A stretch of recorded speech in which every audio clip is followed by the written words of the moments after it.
I think there's a visit in our future. I think that would be wonderful. I'd love to have a new picture of you in that same place.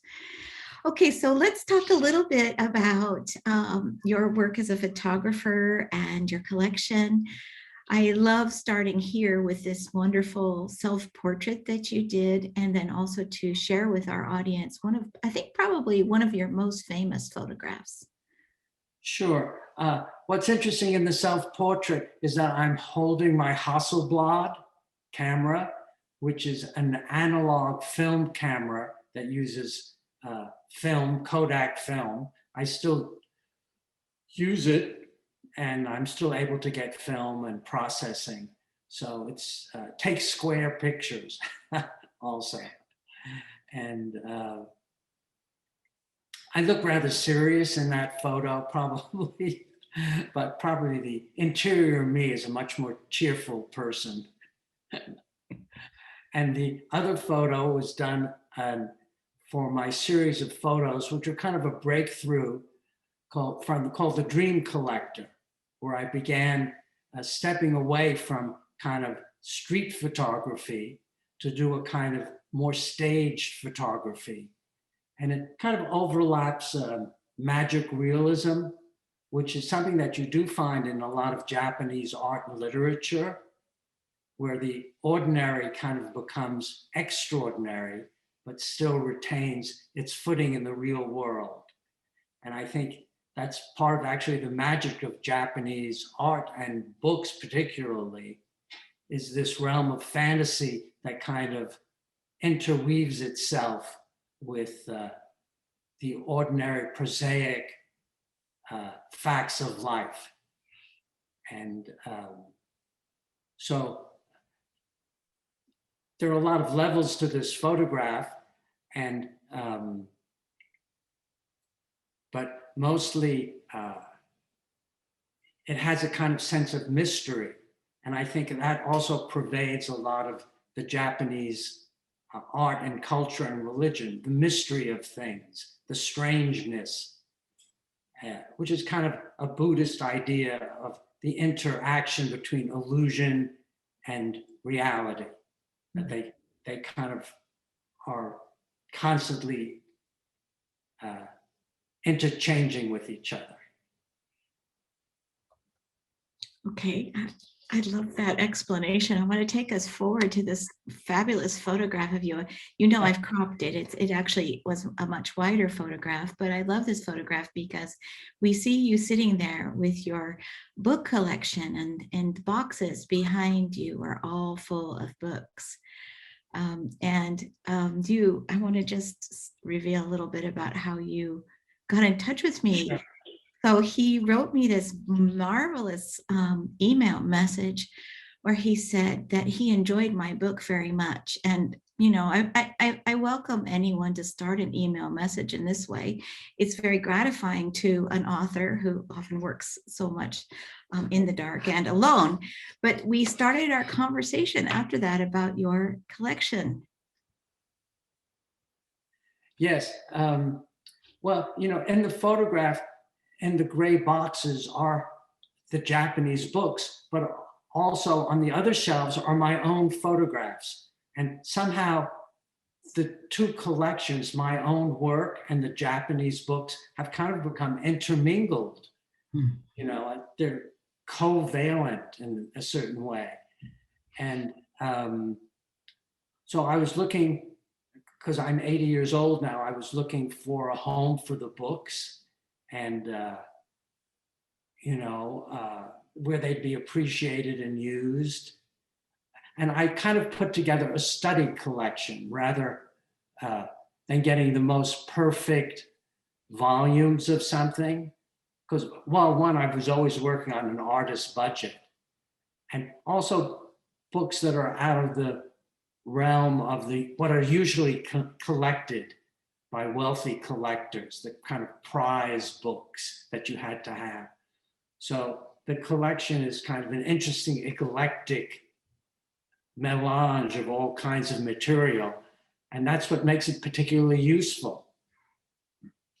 I agree. And you also started sending me photographs of your books. And this is one of my favorite photographs on the right here, showing me how you had this lectern where you would put the books so that you could admire them. And then you invited me to come visit you. You said I think you could come and see all my books in about 3 days. Well, I think in 3 days, I maybe only saw 200 or 300 copies of books, but here's a picture of you showing me one of your books. And it was a great set of 3 days. I'm going to reflect more on that, but I Well, want to. well, well, it's interesting to say though. I know these three books that you see, the one on the lectern is a kimono design book, and below it is a haiku book, and in my hand is the shunga book.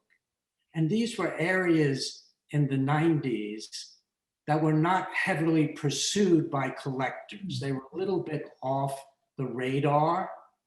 And so I was able, especially the shunga and the design books. So I was able to find dozens, if not hundreds, of these kinds of material available at a reasonable price because no one else was looking at them. Now, unfortunately, they've become very popular. I think I at one point counted up the number of shunga books that you have in the collection. It's something like 250 to 300 titles, but many of them we've not been able to find in any other collection. So it's a really extraordinary collection in the way that well, it's so large, first of all, but also that it spans such a broad range. But okay, let me not get going on that because we'll never get finished. When the books came to us in June of 2018, and we did an initial assessment of them, and here are the books shortly after that, where we were still really working out how we are going to process this collection. So we did a count over about 6 weeks. I did this with 2 of my graduate students, making a very kind of simple list to assist the appraisal of the collection. And at that point, we counted 1,410 titles. But what's interesting is that Arthur has collected over such a long period of time that there were, sometimes he would get part of one set or series in 1 year and another set or series in another year. And so those would be in separate boxes. So one of the projects we're doing now is to reunite some of these, or to unite some of these series or some of these titles. So I think it's probably closer to 1,300 titles right now. Mostly Japanese books, as you can see, spanning from the 17th century to the 1930s, but also a couple, some very interesting sheet prints, Chinese title, a Korean title, and an amazing woodblock and broadsheet. So it does, in fact, include this very large range of printed materials from the period. I'm going to go forward, Arthur, and then ask you about how you became a fan of books and of Japan. Well, just by chance, my family lived down the street from the Brooklyn Museum, from the Brooklyn Botanical Gardens, and the Brooklyn Public Library. And on the left here, as a child, your parents would just put you in the street during the day, and you could just wander wherever you would like to go. So I would always go up to the public library, which is the main branch. It's a big Art Deco building. And they had a huge children's library. And I wasn't interested. I'd wander over to the adult section because I love big picture books. And I'm looking at Audubon's Birds, which has always been one of my favorite books. So I've made about 30 photography books. And so bookmaking has always fascinated me. And the Brooklyn Botanic Garden was closed during World War II. But as a very small child, 4 or 5, I could sneak under the gate. And it was all fenced off. No one ever knew I was there. And I could play in the caves. They had shut off the waterfalls, so there were caves, and wander around. I remember looking at the turtles. I was very impressed. So even hanging out on that pavilion. So it was a kind of very formative experience. Well, fast forward, you go to Japan in 1965 and you study there. Would you like to tell us a little bit about that and about the book on the left? Yes.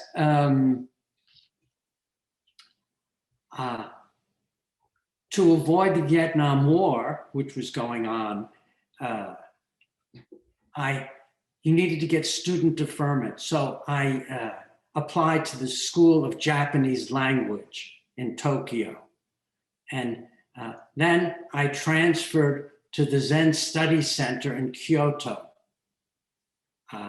where I studied flower arrangement and gardening, actually, at Shikokuji Temple, which actually it turns out to have been a great center of poetry and painting, I guess in the 18th century. Jakuchu, some very famous monks went there, and poets. It was a little bit down on hard times because it was really just after World War II. And the person who ran it, Reverend Ogata, spoke very good English. And he's written a book called Zen in the West.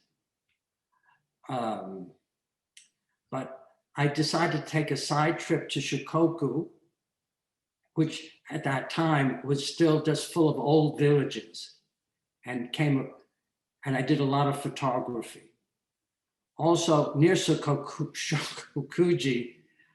there were a lot of bookstores. It was near the Imperial Palace. I just wandered in one day, and there were piles and piles of old Japanese books, helter-skelter. You could just pull them out, and they were $10 each.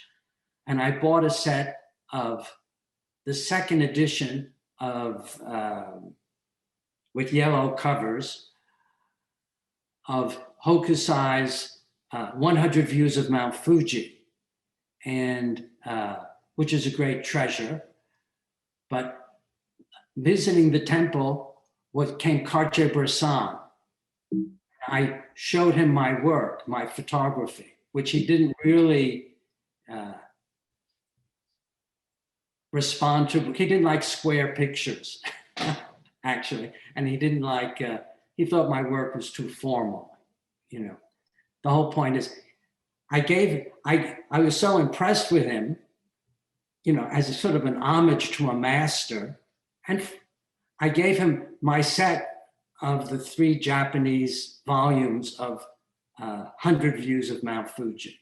And here at the bottom of this letter, he wrote several years later that he really enjoyed, he still treasures them. So that's a nice, I visited with him later in Paris, a wonderful person. And you can see how it's the same format and same style as his photography, proportion-wise. And later, I was to do my own 100 views. I moved to Cambria, California in 1990, kind of South Big Sur. I wanted to be a little closer to nature. And I did 10,000 photographs over a 5-year period of Moro Rock. And I hope to make it a book someday, perhaps with University of Pennsylvania, called 100 Views of Moro Rock. I would love to do that. Let's do that. I think so. I think so. But you eventually did find another copy of the book. Yes, actually an earlier edition. Part of the Tress collection, you know, many collectors who will pay top price want perfect copies. But, you know, I'm willing to take a little bit of worm damage, which always can really be repaired, and sort of a lived-in look. You know, these books are 200-300 years old.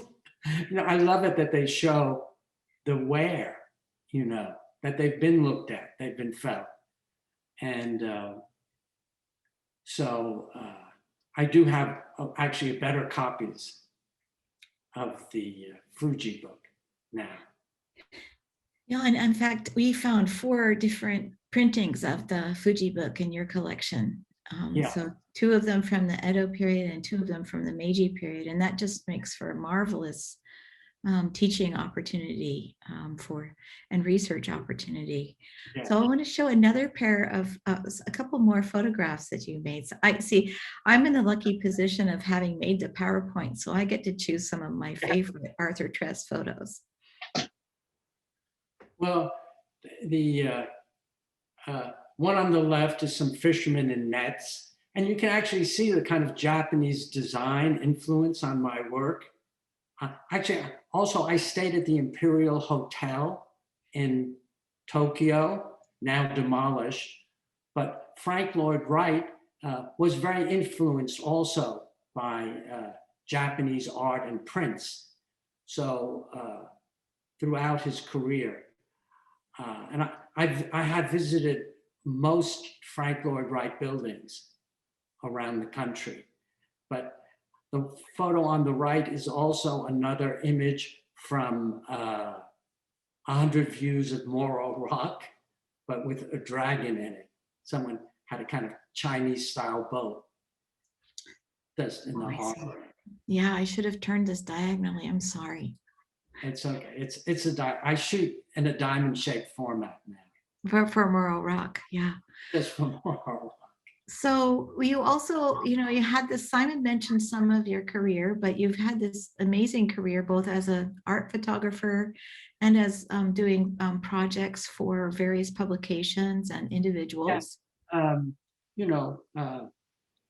Photographers, I worked for different magazines, and this was, I met originally when I was commissioned by Geo magazine to do the 88 temples in Shikoku in color in around 1988.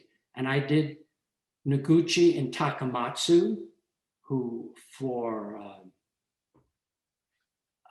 Arts magazine, with a story by Dor Ashton, who I think was his biographer. And then Art News commissioned me to do, and we kind of became friends. I did very nice color portraits of him in Takamatsu.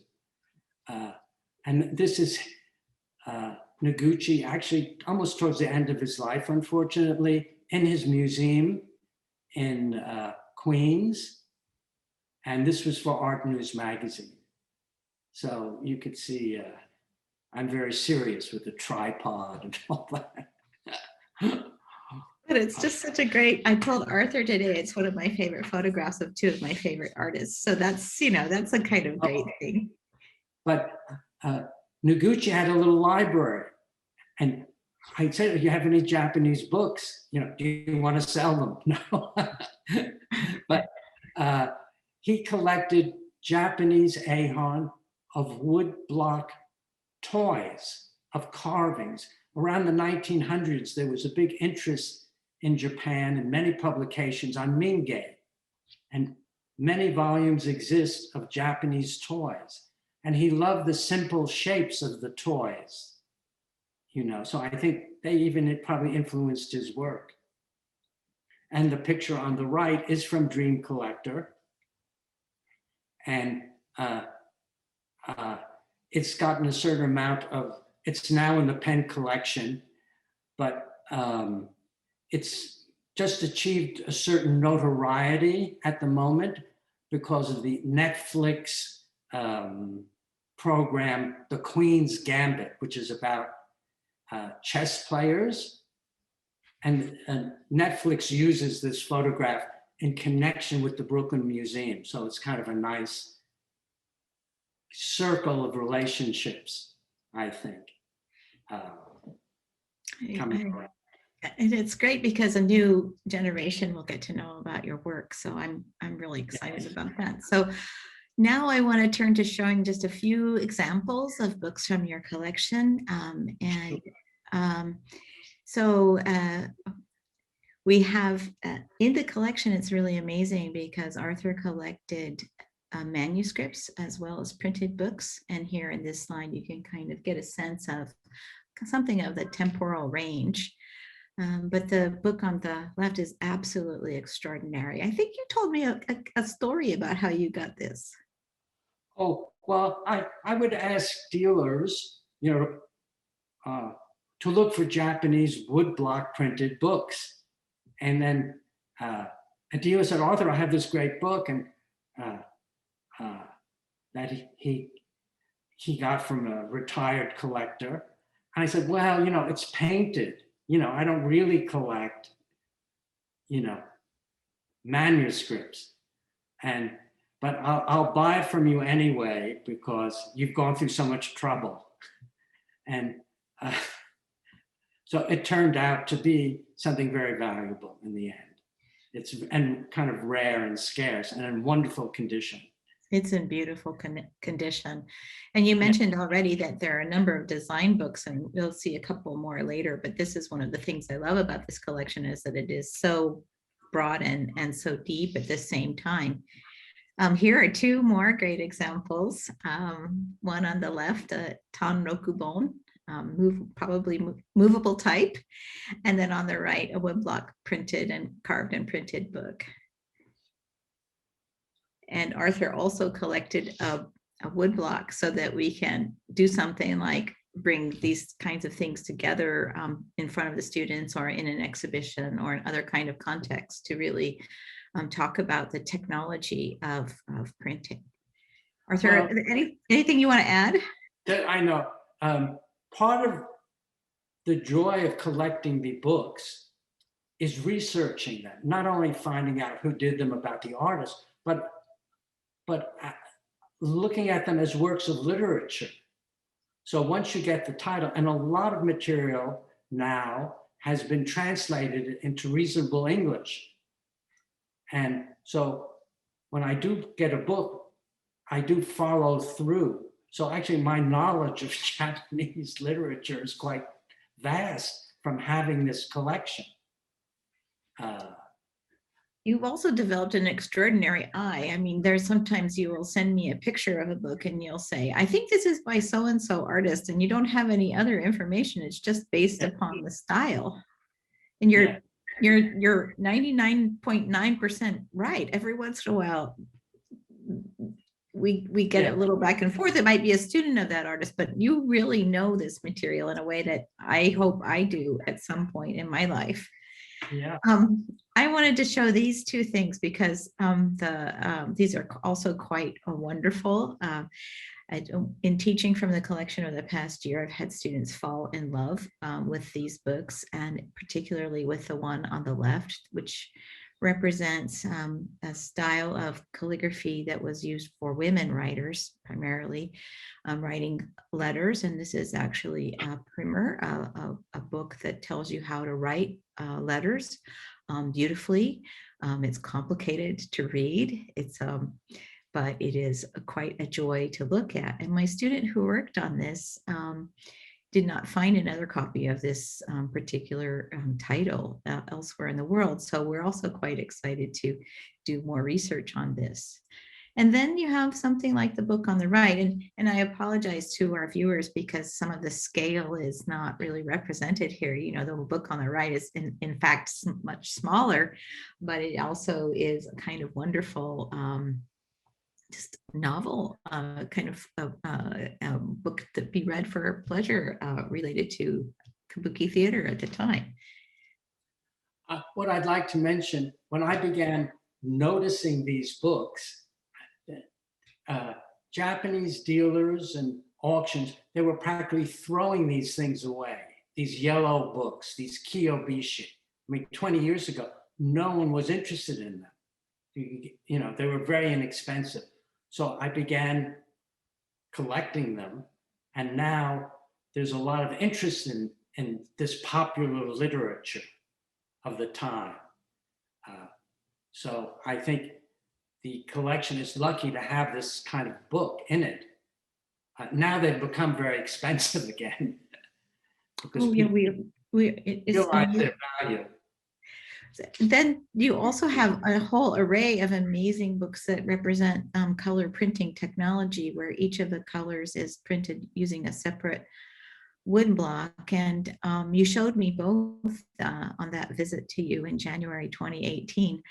I think your goal that day was to make me breathless, and you achieved it, because you showed me the one on the right, and I was just breathless.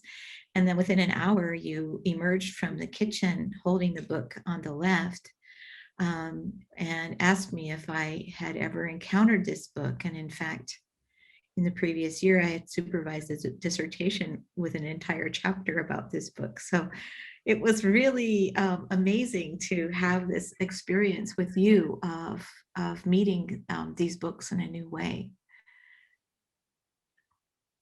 Yeah, the one on the left, the fish book, of course, is, we have both volumes, and it's very important. And I got at a New York book fair, on Park Avenue, but it was from a dealer who dealt in botanicals. And so she didn't like this fish book. So, and it was very inexpensive. So as a collector, sometimes you pay too much and sometimes too little, and it kind of balances out. The book, what's interesting, quite often when you get a book, it comes with a little bit of history of the previous owners. And so a lot of my books that I've gotten from Europe have Vivier, Goncourt, Bing, Duray, Gons. It has their stamps. And this book came from a German collector, Rumpf, I think, a famous German collector of books. And I got it through Richard Crummell, the dealer in London. And so it turns out to be one of the great masterpieces. Almost, it's an album with 2 plates, and in a very ceremonial style, refined printing. And it's one of the great book images, actually. It's remarkable. And then you also collected these really gorgeous examples of printing. Yes, the one on the left by Kunisada, again, came from a Sotheby's auction, mixed in with maybe 25 other little books of little value, but I was the only person interested in getting it. And it turned out to be quite unique in that it's the only complete copy of this book that people know about, with the colophon that lists the actors, I think. Mm-hmm. And it's been published in a book about Kunisada's work by Sebastian Izard. And then the one on the right is a very elaborate a shunga set of 3 volumes based on the tales of Genji. You can see the little shells in the corner there. So the shunga books are not just about sex, but they have a lot of literary and humorous. They're interesting, but they're very complex productions, literarily, symbolically, that people have just started to recognize, look into now with the big British Museum exhibition. Exactly. Well, I also love that you have so many books about, travel, famous places. The one on the upper left I love showing because it's of Shokokuchi, where you stayed in Kyoto, and then on the upper right, a view of a kimono shop in Edo, and then in the lower section, one that's a kind of parody, set of parodies there. Should I? Yes, well, what's interesting in the lower book, the Toyokuni book, is that the actors' mums have become the landscape. And you get this kind of surreal fantasy playing, visual playfulness in a lot of the Japanese books, where household objects can become all kinds of ghosts and monsters. There's always a kind of transposition of visual things one into each other. And so that's a very nice special book by Toyo Kuni. It sure is.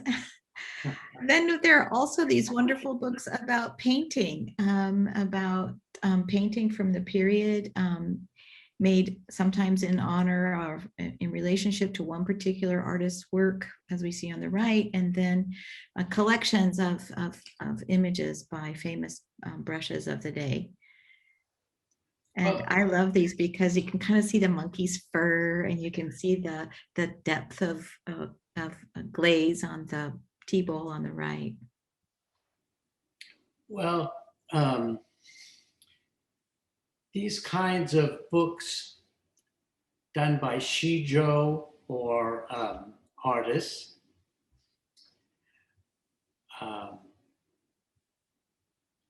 were also a neglected field.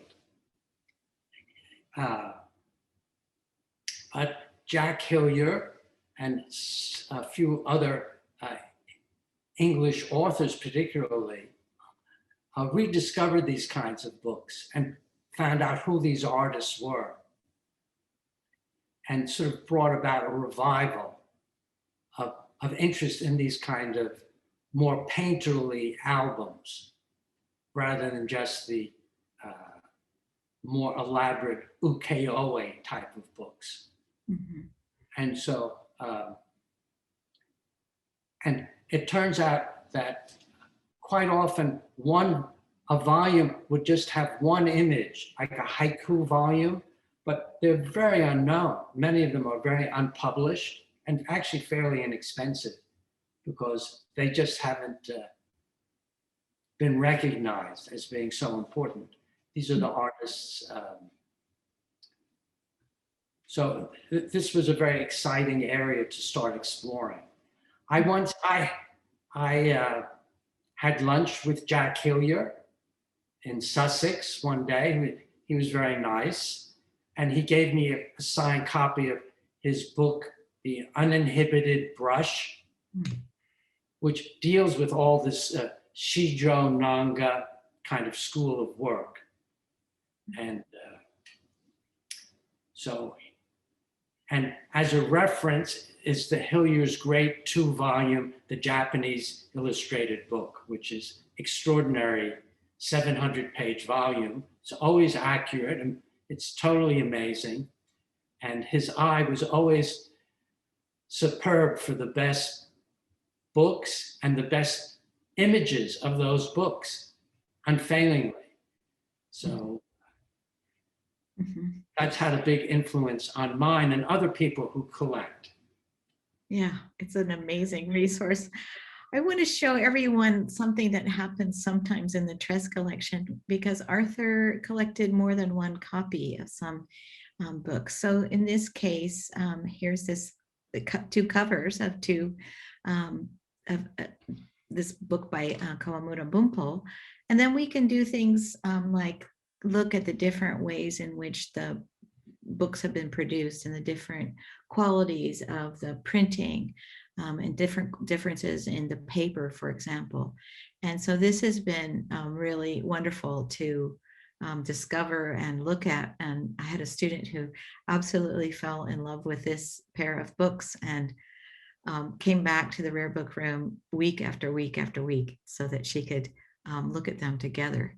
And I love, Arthur, that this collection makes that possible for young people today.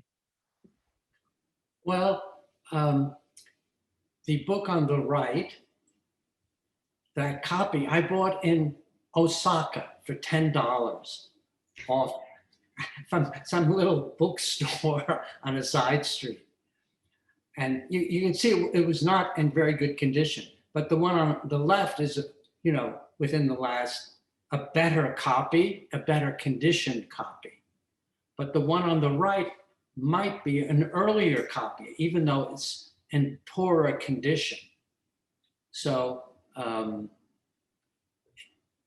it's very hard to tell quite often what the order of the printing of the books are. But it's nice, as you say, to have two, or even three or four, because this book was reprinted even into the Meiji period. Yeah, it's really amazing. And then you also collected, books that have to do with interest in Chinese themes, what we think of as bunjinga or nanga books. For example, these two copies here. Well, the one on the right is, I believe, mountains in Japan. And Buncho actually usually was more of a Nanga Shijo artist, but he seemed to also have done this very realistic book, very detailed,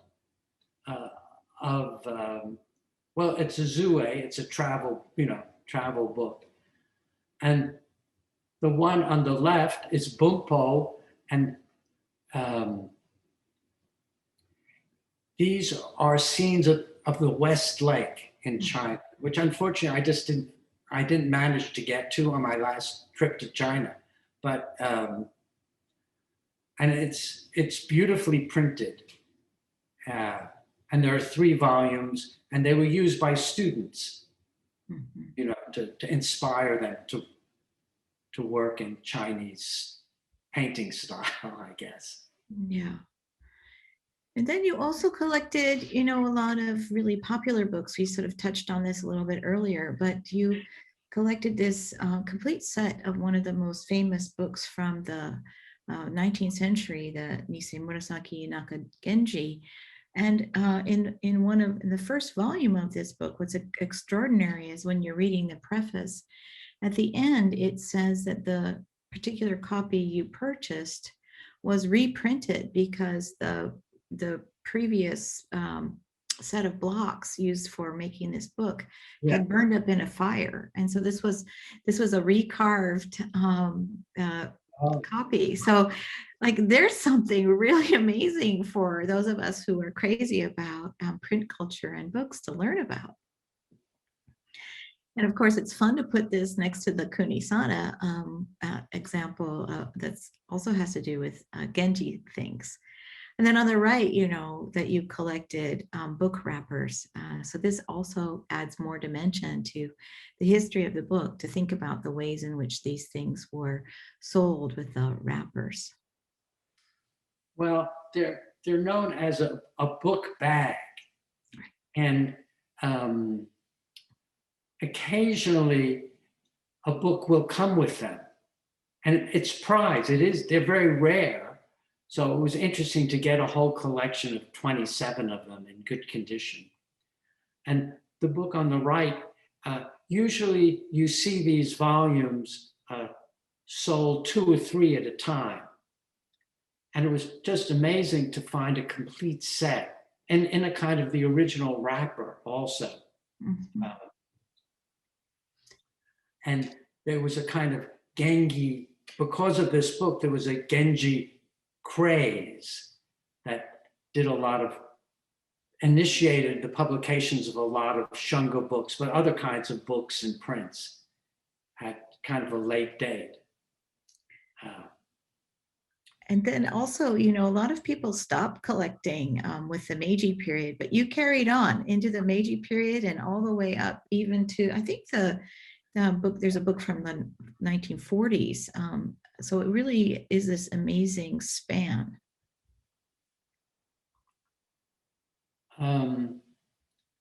There are a lot of amazing Meiji books, and I can't collect everything. And if I have a certain budget, and if I have a choice between a book from 1800 and 1880, I will get the 1800 book because there are more Meiji books around.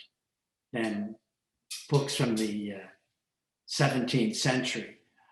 But what is amazing is that how, with all the fires and earthquakes, that any of these books even survive. Some of them are 200-300 years old, and yet they're still with us. So I think they were secretly prized by the Japanese. You know, a lot went to Europe, and you know, but there's still a lot in Japan, and I think it says something about how they were valued. Certainly. And so I'm just going to say a few words for our audience about what we're doing with the books here at the University of Pennsylvania. One thing is that I'm lucky to work at a place that has a long history of interest in the history of the book and of the material text. So the workshop in the history of material text has been going for about 26 years now, and we meet every Monday evening to talk about some dimension of the history of the book or the material text. And there in the center of that photo at the bottom center, here you can see Professor Peter Stallybrass, who founded that, and is holding up a Whitman manuscript. So he was being a bit naughty, a bit cheeky, but nevertheless, he began this and began really what became a kind of center for thinking about the book and about the material text. We also have this in the library, great support for not only the book itself as an object of intellectual study, but thinking about how books were made.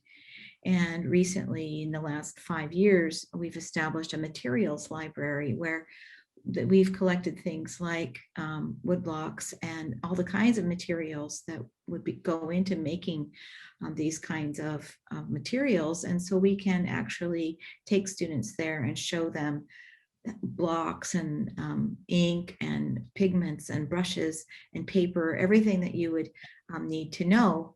And then we also have a really fabulous conservation lab. And here in the lower left, you can see one of my students working with the conservator to look at one of Arthur's books. And they welcome us to come and talk with them and to have opportunities for students to learn about conservation as a career. So it really is just this kind of amazing opportunity to have all these different levels of thinking about the book. And then I'm really lucky to have this wonderful collaborator, Linda Chance. And a number of years ago, Linda and I invited Laura Moretti, who I'm sure many of you know, to come and teach us how to read these things, because, you know, reading is hard. And Laura has this ability to make it a lot of fun. And we have ever since then carried on with the practice of learning to read together. And finally, I think what really makes this a kind of fabulous place for the Tress collection is that the library supports object-based teaching. And so here you can see on the right my graduate student teaching with some of the sheet prints that are in the collection. But they've just made it possible for us to work with students and to allow students to have really hands-on learning from these materials. So the books came to Penn, as you can see. Shortly after they came, I taught the first rare book school class, this group of lovely people. And we had a very distinguished visitor, Peter Kornitsky, came to see us and helped us to think about this. Also, Laura Moretti came. And since then, I've been working with my students on planning an exhibition of the Tress collection. And as you can see, you know, students get really excited about this and really love it. And one of the really things they really love is the chance to talk with Arthur, as we have Arthur here on the big screen. This is before we became all used to being on Zoom all the time. But there they are talking with him about some of the books that we saw today. That exhibition has been postponed, as you might have imagined, but we're hoping it happens soon. And one of the things that we want to do in this exhibition is to juxtapose some of Arthur's photographs with some of the books. And as Arthur mentioned, we recently had a gift of 2,500 Arthur Tress photographs from an alumnus and another Penn supporter. So we could make this kind of conjunction. This is a conjunction that Arthur himself suggested to me. Yeah. Well, the image on the right is from my book Dream Collector, and it's something I shot in Coney Island around 1968. I had the good fortune of going to high school in Coney Island. I moved there to Brighton Beach with my mother in the 50s, and I did my earliest photography there. So it's always a place of fantasy. And also the book on the left, in the 1930s, it was, you might call it the great last gasp of Japanese woodcut printing. There were these kind of Japanese coffee table design books on different themes. Dragons, flowers, kishi, the little dogs. And they also had been a neglected area of collecting. No one wanted them. I mean, you get them for $50 each. Sorry to be talking about prices of things, but as a collector, one's always aware of it. And now they're much more expensive because they had some amazing designers who did these kind of, they usually have 10, they're large books. So that's about 11 by 15 inches. And so just amazing printing, amazing designs. And now some of the printers are beginning to be recognized, some of the artists who did them. So Arthur continues to make photographs, as you've heard, and we have this new collection of Arthur's photographs that we have big plans for in the future. So stay tuned. And we also, as Simon mentioned, have a website that we've begun. My students designed this website in the 2 curatorial seminars that we did together. And if you go onto our website, you can see some of the books that they selected to study and some of their own responses to those books, little catalog entries that they've written. It also includes a link to the working list in the Penn Library's catalog. So if you go into the library catalog, you can find out just at this point what we think of as very basic records with the name of the artist and the title.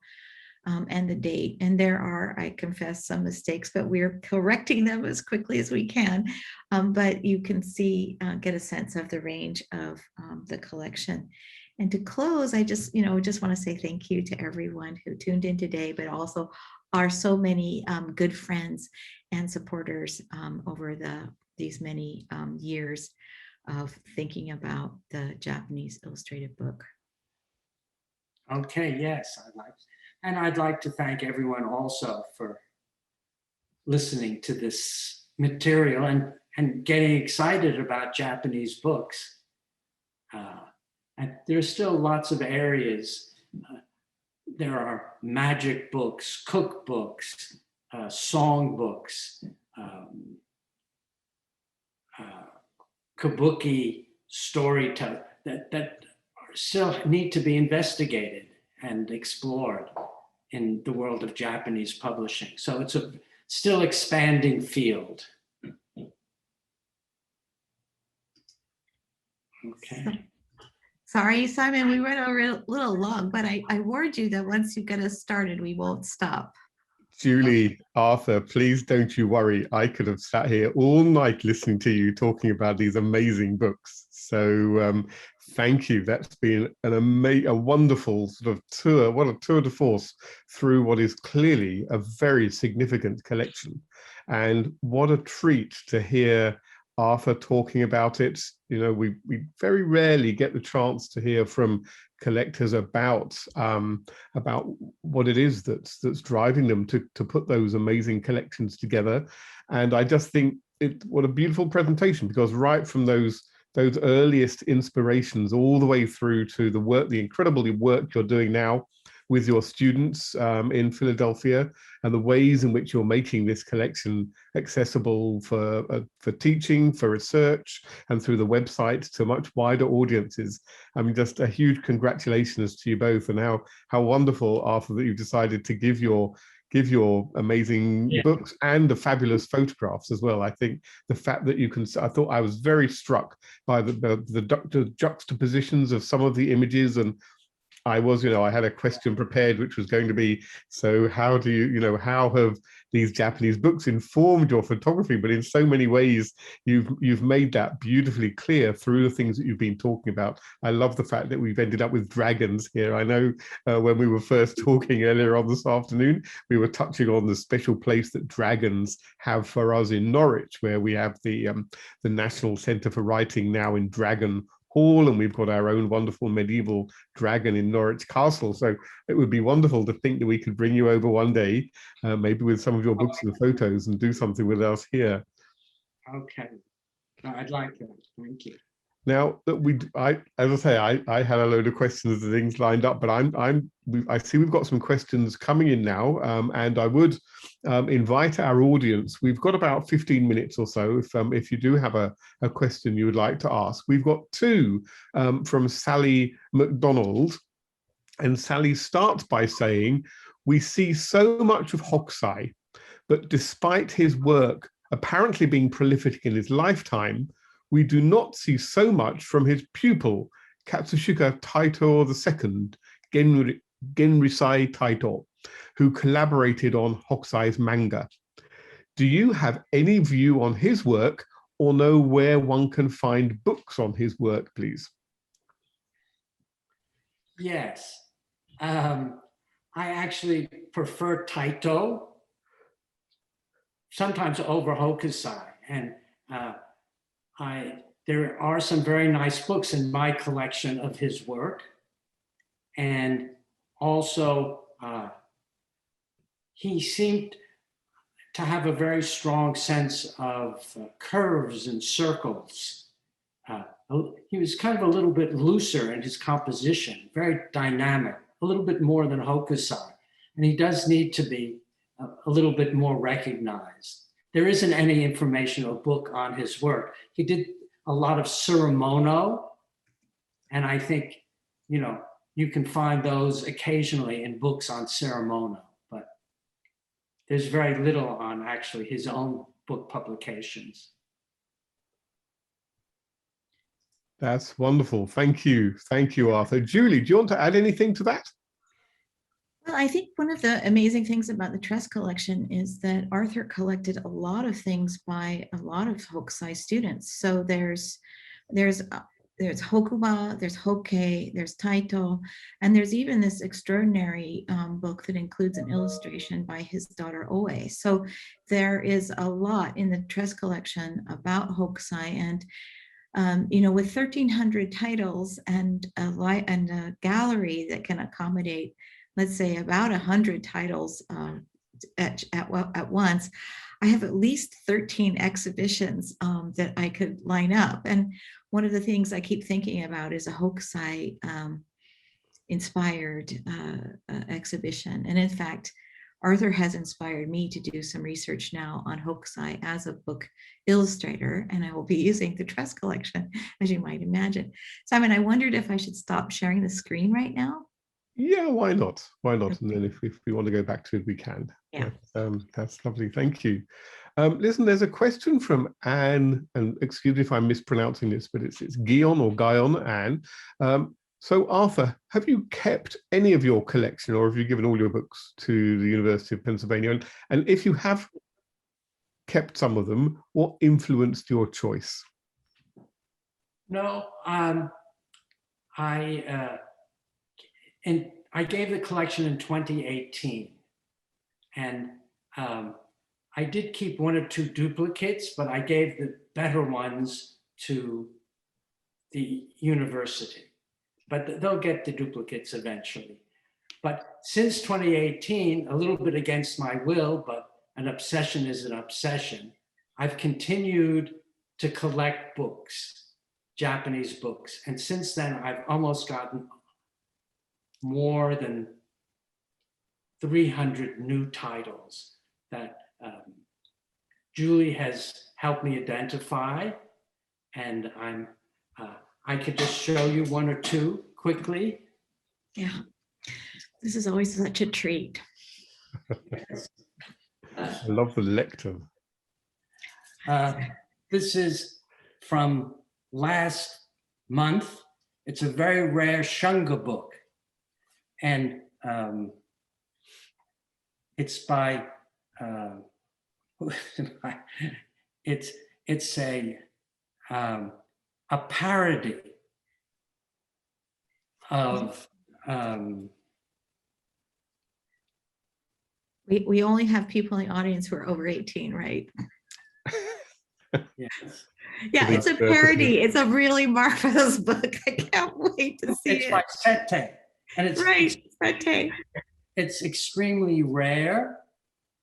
It doesn't seem to be any recorded notations of this book, and I think so. That's a good book. This is by a book of flower by Shigemasa, Kitao Shigemasa. Amazing book. Also, not in any other Western collections. Yeah.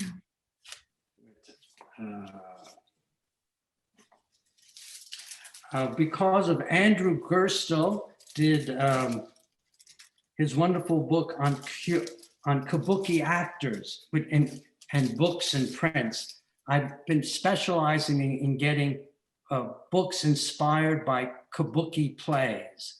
Yeah. Usually in 6 volumes, very little known, very little collected. And last but not least, this is just last month, a book from 1901. This is published by Honda Okino, who was like Unsodo, but a book of kind of just designs for their own sake, not really for kimonos. And this became a kind of genre. It was called Juan. So again, collecting from 1750 to 1900, there's still exciting items to find, and so it's still an ongoing adventure. So anyway, that answers your question. Thank you. That's fabulous. I think we are all very envious, and we wish we could still pick these up for $10 a piece, but I suspect those days are long gone. Listen, there's a couple. We've got some really dear friends who have sent some comments in. I'm just going to read out a couple of these comments, if that's okay, and then we'll come back to the questions. Many of our audience, I know, will know John Carpenter. John, for many years, was the head of our London office of the Sainsbury Institute at SOAS at the University of London. Is now, of course, very distinguished, the curator of Japanese art at the Metropolitan Museum in New York. And John writes, Arthur and Julie, thanks so much for the wonderful presentations, and congratulations to both of you for making the collection available at UPenn. It will inspire a new generation of Ehon lovers. The Kunisada volume celebrating Danjuro VII is a true gem that captures the exuberance of kabuki of the day. Looking forward to visiting someday soon. So that's from John. You've talked about Laura Moretti, who's just down the road from us in Cambridge, who gave one of our Third Thursday lectures a couple of years ago, bringing a collection of some of her books with her, which was amazing. And she says, I know that she's been over to Philadelphia to work with you on the books. She says, thank you very much indeed for this most fascinating talk and inspiring dialogue. What a magnificent collection. Thank you for this fantastic insight. Is there any specific title? There is a question in here. Is there any specific title that you feel particularly interested in, and why? Arthur, any specific book from your collection? No, I love them all in a way. But I don't have it with me. There is one. No, I can't think of any specific volume offhand. No, me either. I mean, I tell you, in that 6 weeks when we made the initial list, I did get to look very quickly at each of the books.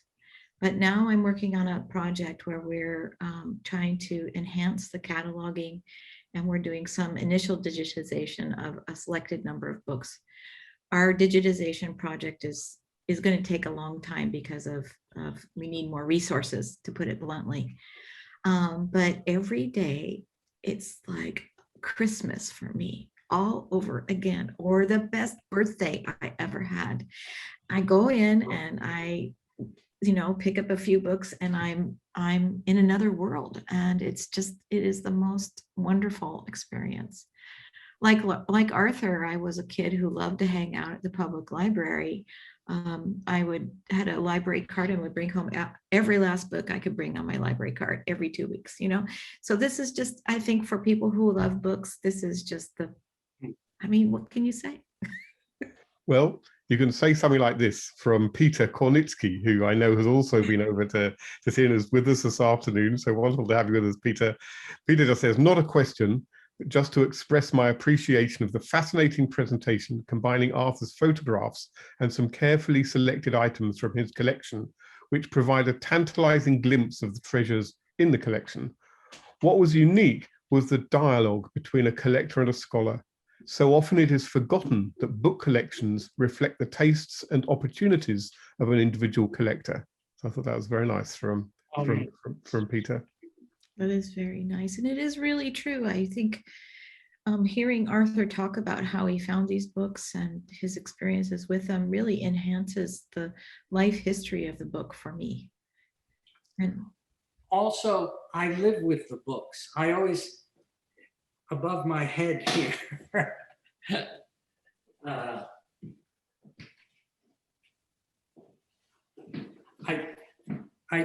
I change the page every day. This is a kabuki book.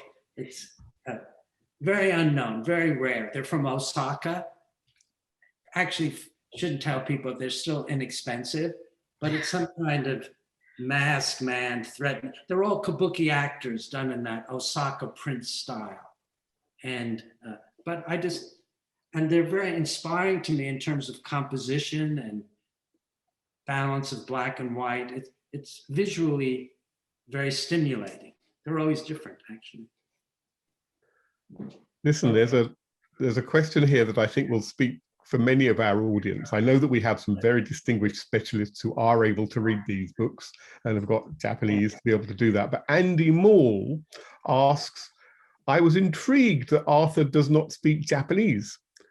Was his choice of purchases driven mostly by artistic appreciation of images? Did he find this limitation a hindrance in his appreciation of the books? Well, not speaking Japanese, you still can manage to travel around Japan. I mean, I did the 88 temples of Shikoku, etc. But also, when I get books from Japanese dealers, it's always visual. But also, there's a lot more reference material from Hillier or from the British Museum. So one can recognize through the book plates themselves what a book is, or approximately. mm-hmm. But I just do it because what visually appeals to me, or that it's done by a certain artist, like Ukiyo-e or Sete. You just have a list of artists that you tend to enjoy more than others. Mm-hmm. Mm-hmm. We've got another question from Sally MacDonald, who says that the 15th century book project has managed to trace the global ownership of over 25,000 incunabula books printed between the invention of the printing press and 1500 by analyzing writing in the margins. Okay. This is new to me.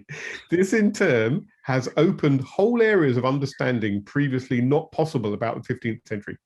Is anything similar possible in Japanese printed books? Well, yes, actually. A few of my books, I remember I was in a Kyoto bookstore and they actually allowed me upstairs. There's always a second floor to a Japanese bookstore. And then if they kind of like you, they'll let you go up there. And the guy pulled out a book. It was a little mouse-eaten, but it was a fabulous copy of a Masayoshi flower book from about 1780, I think. And he said, this was owned by a famous count, you know, famous Japanese noble. And it still was inexpensive because it was damaged. And he had his seal in it. So like Chinese and Japanese paintings, all the books have many seals. And you probably could find out who the collectors were over the centuries by reading the seals in the books.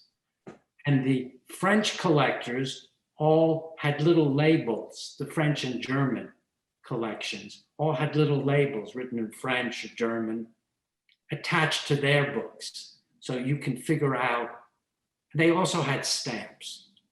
And so you can figure out the provenance of many of the Japanese books.